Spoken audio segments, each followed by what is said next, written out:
If you're still watching this whole thing and made it this far, I commend you for your patience. Number 46. Gigantic Army and Armored Soldier Gunhound. For all you fans of Front Mission out there, these games will most definitely get your attention. First one up, we got the game Gigantic Army. This game is pretty much just like the game Front Mission Gun Hazard on the SNES, combined with elements of Metal Slug thrown in there as well. An amazing hybrid, if I may add. In this game, you pilot a mecha called the GMR-34 Saladin, and is equipped with a big variety of weapons to choose from on this baby, such as cluster bombs, missile pods, machine guns, a high-powered beam cannon, and the pile bunker, which is a melee weapon that surprisingly has quite a bit of range. One thing I just gotta make a note of, the bosses in this game are fucking huge, some which take up the whole fucking screen. On another side note, the Saladin is also equipped with dash devices on its legs to allow you to skid across the ground very fast to help you move faster along the map, and also vernier thrusters to help you jump higher and stay in the air for a bit. This game is actually very cheap, surprisingly, only costing 1,575 yen, translating to about $20 US, 15 euros, and 12 British pounds, depending on where you live. This game is definitely worth a buy for all you fans of mecha shoot-'em-up carnage games out there. Secondly, we have yet another mecha side-scrolling shoot-'em-up. This is Armored Soldier Gunhound. This game is pretty much directly inspired from the game Assault Suit Linos 2 on the Sega Saturn, which unfortunately that game never came to the US, but either way, that game was amazing. I've played it before. Once again, your mecha, just like in Gigantic Army, has a very good variety of weapons to choose from, and also, once again, the enemies and bosses in this game are simply epic. This game is very fun to play, but unfortunately it comes at a high price. 4,800 yen, translating to about $58 US.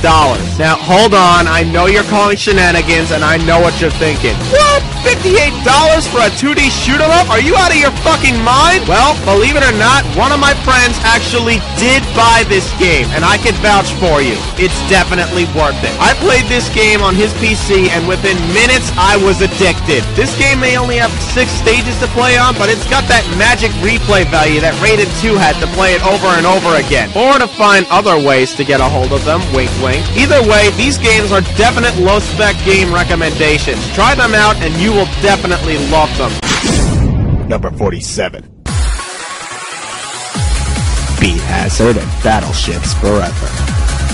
Here we have a game that is actually one of the most ingenious games I've ever seen in my life. Beat Hazard is literally powered by your music. This game's difficulty curve adjusts itself on the fly based on the course of your music that you play with the game itself. You could actually set your own music to the game or use the game's default music setlist if you want. But I myself would recommend putting your own personal music in the game, since you'll be playing off a soundtrack that's familiar to you and will keep you fist pumping as you play. This game's gameplay is pretty much similar to that of Geometry Wars, except instead of fighting shapes, you're actually fighting starships, fighters, and other futuristic spacecraft that spawn depending on the course of your music. I question why somebody didn't think of doing this game sooner, since this game is pretty much a living GMV, as it chooses when enemies spawn to attack you as soon as your song continues into different beats, rhythms, solos, etc. Got friends to play with? No problem. This game actually has 2-player co-op as well. Or if you want to kick his ass instead, there's head-to-head mode for that too. This game is just downright awesome and very fun to play. You will most definitely love the experience of playing a game to your own music that actually adjusts itself on the fly to it. Definitely give it a shot. Secondly, we have the game Battleships Forever. This game is another overhead spacecraft game, but more along the lines of a real-time tactical game other than a shoot-'em-up game like Beat Hazard was. But the one thing this game has over all others is the insane amount of customization this game has. In this game, you have the ability to create your own starships of your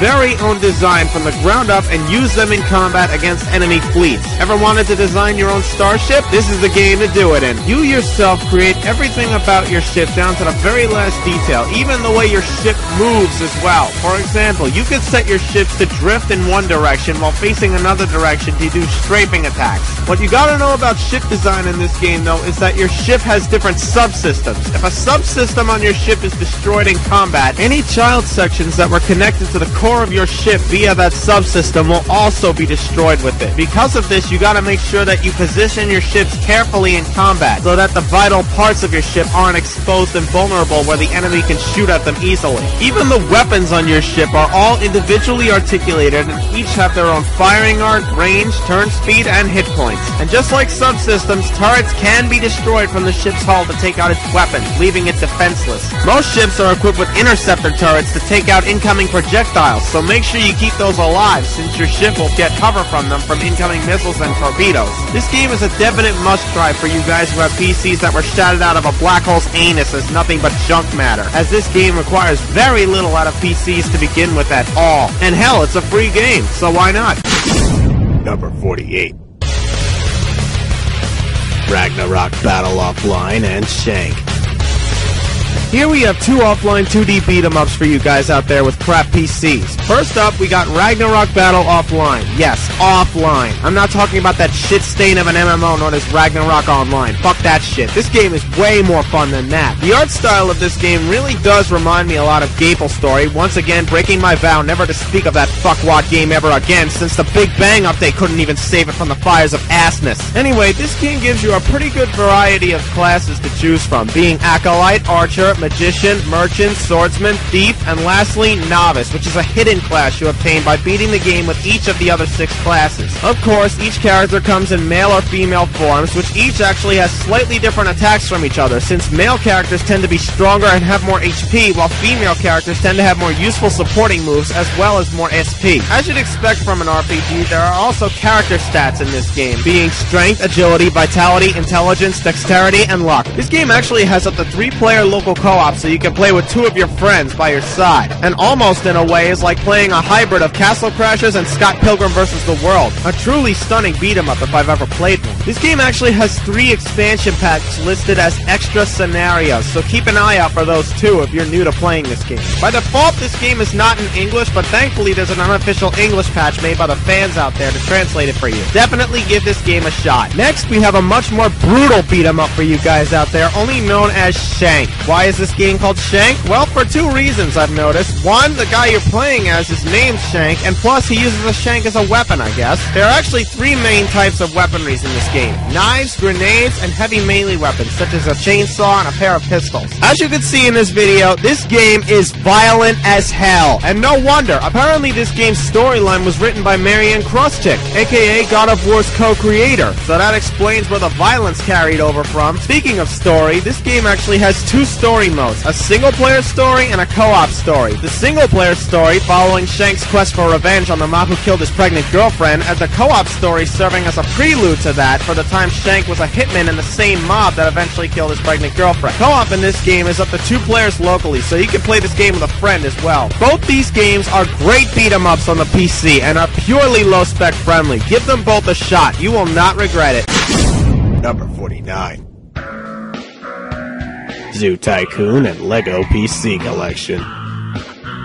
I can't believe I completely forgot about these 3 games in the first place. What a dumbass I was. Here's another 3 games for you casual gamers out there. First up, we got Zoo Tycoon. A lot of you guys already probably know this game from the past, but if you don't, here's a rundown of the game. Like Roller Coaster Tycoon, where you can create your very own theme park, in Zoo Tycoon, you can create and manage your very own zoo. You choose what animals to put on display for the people, and make sure they stay healthy, create habitats for them to live in, and of course, once you get bored, unleash a fucking T-Rex on the park for shits and giggles. It's your call on that one, but I personally find it fucking hilarious to do that. But yeah, animals can in fact break out of their habitats, so make sure you keep their fences and cages maintained at all times to make sure that never happens. This game does in fact have multiple expansion packs, just like Roller Coaster Tycoon did, to give you plenty of content to play with. Designing the right habitat for each animal is important to make sure they stay happy, otherwise they will become stressed and unhappy, and will not only make them susceptible to dying faster, but will also tempt them to try and escape from their cage as well. And of course, make sure there are plenty of food stops, sideshows, and attractions for all your guests to enjoy. Secondly, we got 2 Lego games. The first one being Legoland. This game was so fun back in the days, and I still occasionally pop it in for a go every once in a while. Legoland is pretty much a Lego version of Roller Coaster Tycoon. However, unlike Roller Coaster Tycoon, this game requires you to build power stations to power all your rides with. If your rides are out of power, they won't function. Like Roller Coaster Tycoon, rides do in fact break break down, but not in a violent manner like I demonstrated before with Roller Coaster Tycoon. That doesn't mean it's bad though, this game is still very enjoyable nonetheless. After a while, when you get your park up and running, every once in a while you'll be examined by the park inspector, and if you pass inspection, you win the game. However, if you don't pass inspection, you'll be given a set amount of retries for you to pass it. Otherwise, if you use up all those retries, then your park will be closed down, so don't let that happen. But as a warning, this guy could sometimes be a real fucking asshole to you and ask a lot of you, so make sure you're prepared for that. Of course, there's also a free mode for you if you want to just run your own park without any objectives or limitations of any kind. The way you get rides in this game is split up into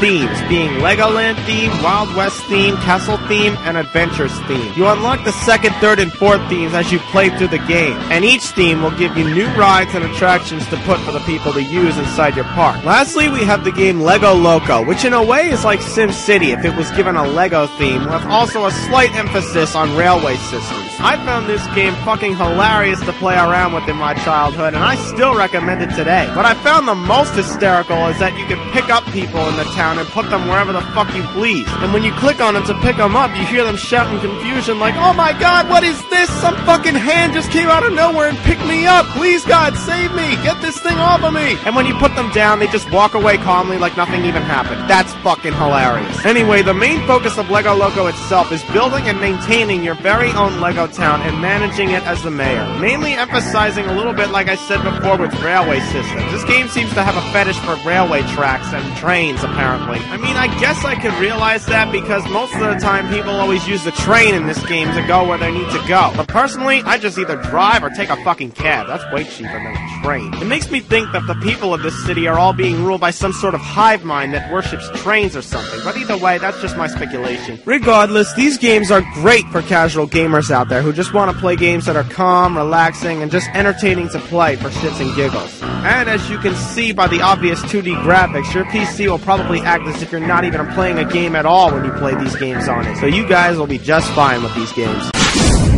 Number 50. Armed 7 and Supercharged Robot Volkaiser.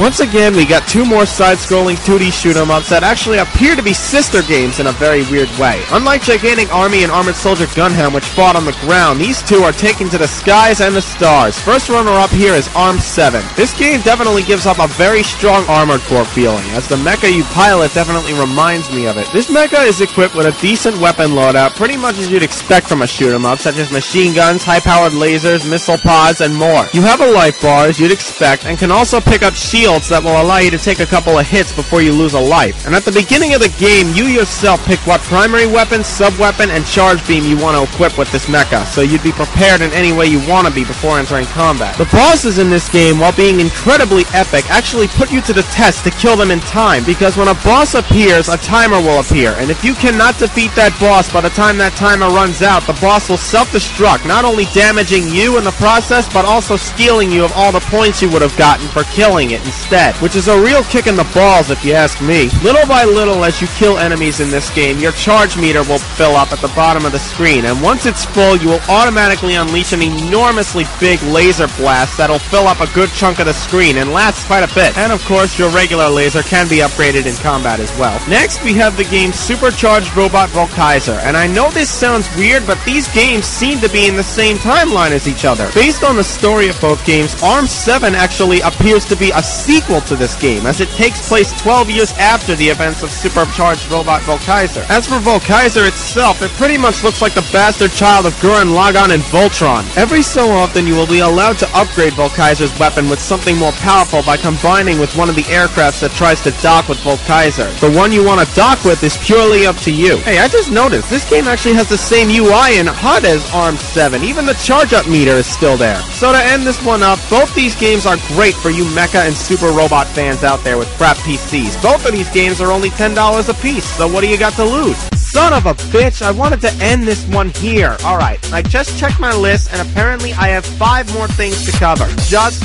5. So let's hopefully end this in the next video. Click the easy button, hopefully for the last time.